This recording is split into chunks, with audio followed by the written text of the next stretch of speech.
প্রিয় দর্শকবৃন্দ, আপনারা জেনেছেন ইতিমধ্যে যে ফরিদপুরে কিন্তু অনাকাঙ্ক্ষিত একটি ঘটনা ঘটে গিয়েছে। অর্থাৎ চাঁদা না দেওয়ার কারণে 16টি গাড়ি ভাঙচুর করেছেন চাঁদাবাজেরা এবং অনেককে মারধর করেছেন। এবং আমরা এতটুকু জানতে পেরেছি যে 6 জন হাসপাতালে ভর্তি আছে, অনেকে সেলাই লেগেছে, অর্থাৎ গুরুতর আহত অবস্থায় তারা হাসপাতালে ভর্তি আছে।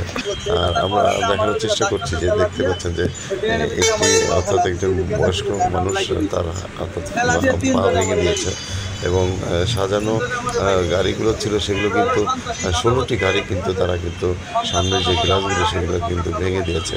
আমরা আপনাদেরকে দেখানোর চেষ্টা করছি যে গাড়িগুলো কিভাবে ভাঙা হয়েছে। প্রতিদিন 100 টাকা করে গাড়ি প্রতি চান্দা নেয়।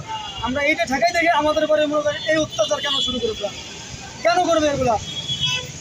যাতে হচ্ছে আমরা গাড়ি লাগাই, আমাদের দুটো লোক থাকে ডিউটি করার জন্য, দুটো লোক অটো খেদায়, মাইন্ডও খেদায়, সব কিছু খেদায়, যানজট ক্লিয়ার রাখে।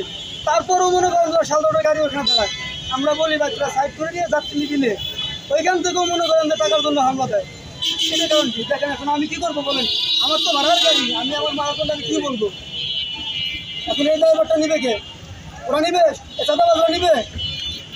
এই চাঁদাবাজদের সম্পূর্ণ ক্ষতিপূরণ দিতে হবে। আর আমার যে 3টে বাড়ি দিছে, এই বাড়ির যাবতীয় ওদেরও এটা আপনারা দেখবেন।